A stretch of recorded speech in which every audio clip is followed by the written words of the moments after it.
Right, I told you, didn't I? I told you that there was going to be more twists and turns as the transfer deadline approaches. And we have now heard, breaking right now in the last couple of minutes, that Chelsea have entered the race in an attempt to hijack the deal for Ivan Toney. Ivan Toney was subject to a bid from Ahli in Saudi Arabia. Brentford were happy with it. It seemed like Ivan Toney was happy with it. He was going to be earning around 300 grand per week at Ahli.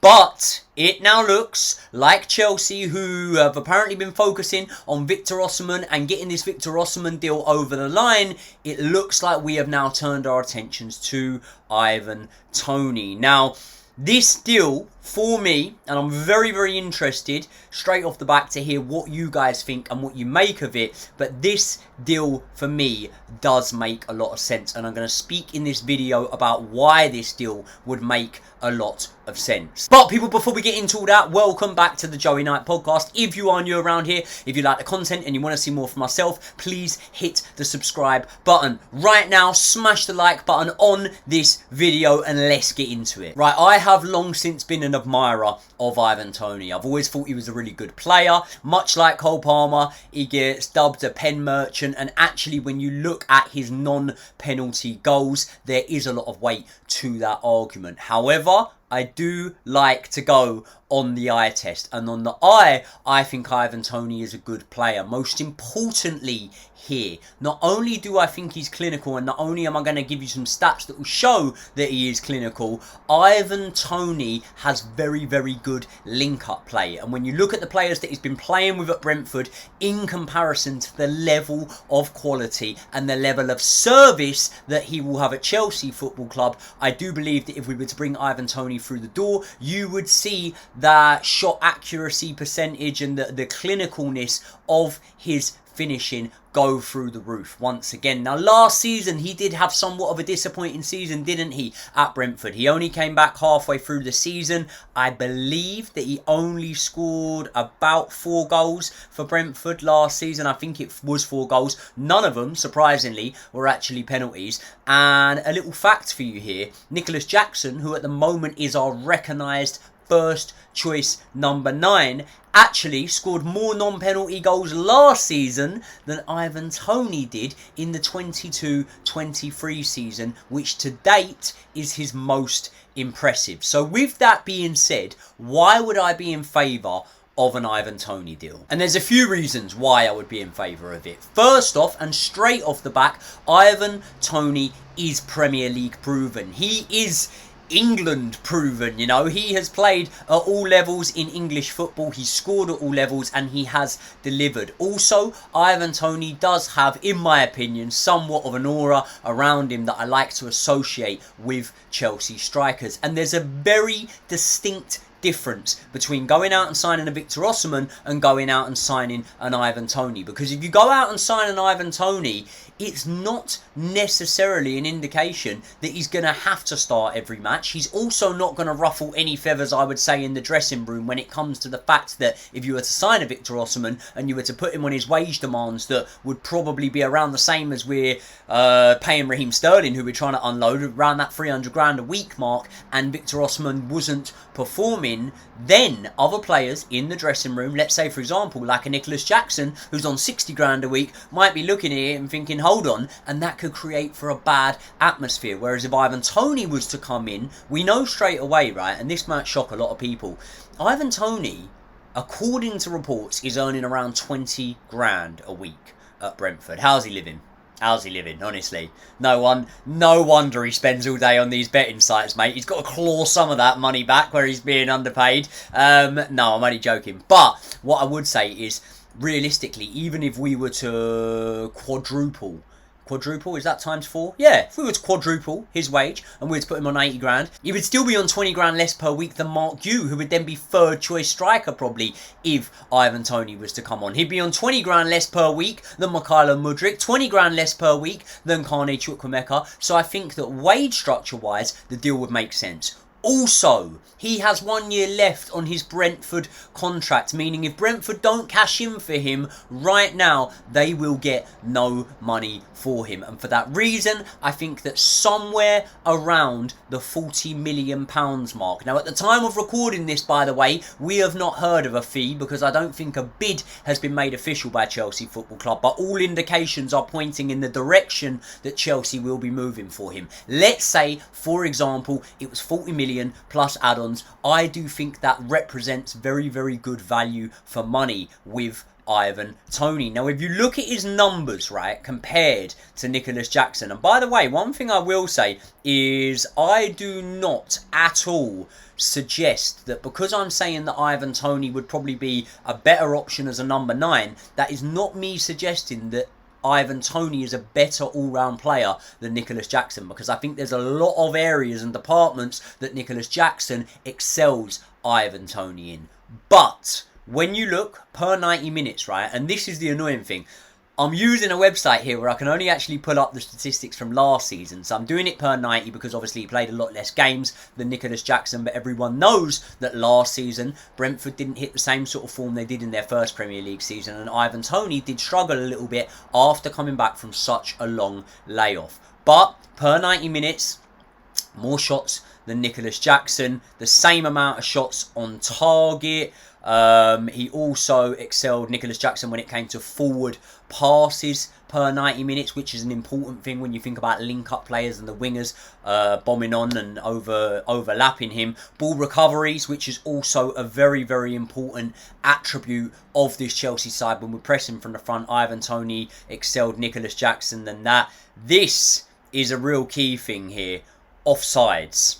Ivan Toney was caught offside so many less times than Nicholas Jackson last season, and times tackled, Nicholas Jackson was tackled around 3 times the amount of times as Ivan Toney was last season. And we've got to remember, as I say, that this comes in a season where Ivan Toney somewhat underperformed. Our hope, if we were to bring Ivan Toney through the door, would be that we would be able to get Ivan Toney to replicate the sort of form that we saw from him the season before last at Brighton. And in that season, he was in the top 5 percentile in the entire Premier League for goals scored, for goal involvements, goals at home, goals away, expected goals, non-penalty goals as well, by the way. Also in the top 10 percentile in the whole Premier League for shots taken, shots on target, shots off target, hit the woodwork, shot conversion rate,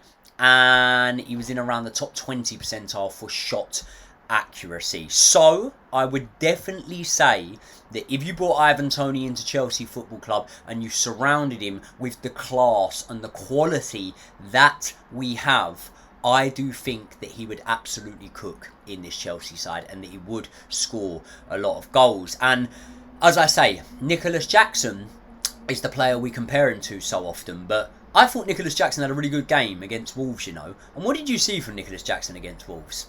You saw something pretty similar, in my opinion, to what you saw from Nicholas Jackson against Luton away last season. And that was Nicholas Jackson's ability to play out wide, to drift out wide in play. So people might look at this and they might think, oh, okay, it's Ivan Toney coming in to replace Nicholas Jackson. I really wouldn't rule out the possibility that both of these boys can play on the pitch at the same time. Nicholas Jackson is known in England as a number 9, and he's known as a number 9 because Chelsea brought him in as a number 9. Why did we do so? We did it off the back of a hot streak where he was moved from left wing to number 9 during his time in La Liga. But before that, Nicholas Jackson had always played as a left winger, and when you look at his attributes, taking the ball on the turn and the service and the build-up play that he's constantly involved in, Nicholas Jackson, I am not going to sit here and definitively say I believe the rest of Nicholas Jackson's future as a Chelsea player lies in that number 9 position. We're now working with the likes of João Felix and Nicholas Jackson and having somewhat Cole Palmer at false 9 at times, Nkunku in there,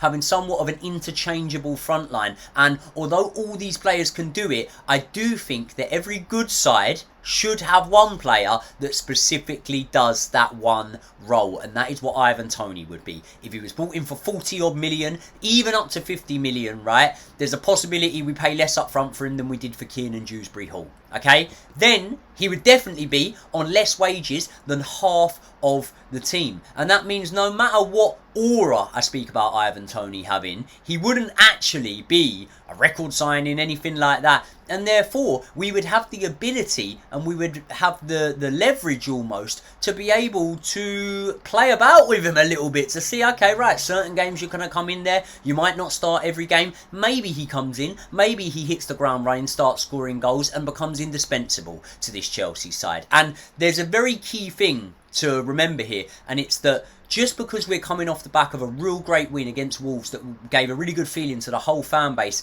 let's not get ahead of ourselves. There were times last season when Chelsea could have done so much with a clinical number 9 in the box, and there were so many chances created that we were not able to convert, that I do believe that an Ivan Toney would be able to be more clinical and would be able to convert. We know one thing, and that's that he definitely wouldn't be taking the penalties if Cole Palmer was on the pitch, but my God, what a good backup option. Another man who hardly ever misses a penalty. So now, I think it comes down to this. If Chelsea are in for 28-year-old Ivan Toney, what is his ambition? Does he want to stay in the Premier League? To possibly look at forcing his way into the England setup? We know there's going to be a new manager coming in. Surely Ivan Toney would be up there with Ollie Watkins as the next two in line after Harry Kane when it comes to breaking into that England team. And you also never know, you know, like, say for example, not to wish it upon us, touch wood it doesn't happen, but listen, Harry Kane came under a lot of criticism in the last tournament. If Harry Kane was to pull up with an injury before the next tournament, then Ivan Toney would be one of the first people that whoever the national team manager is at the time would be looking at. Now, I'm not suggesting that this is a distinct possibility, but we've seen it before. We'll see it again probably.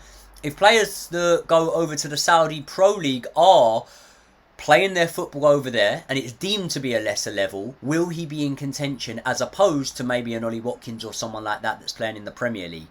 So when I say it comes down to ambition, yes, you can go to Saudi and you can earn 300 odd grand a week, or there's an opportunity you could be part of an exciting project at Chelsea Football Club under Enzo Maresca. You might earn a third of that, but you might have a chance to create more of a legacy for your career, especially in English football, than you possibly would be able to over in Saudi Arabia. So, let me just have a look, because this news is breaking so quickly, and before I come off from you guys, I want to check and see if there's any more developments. But as of right now, I don't think there is any more developments in this case. We've made a move for him. We don't know how much we will be bidding, but it is reported that Chelsea are confident in this move because they're confident that it won't be an astronomical transfer fee due to the length of contract, and that he would fit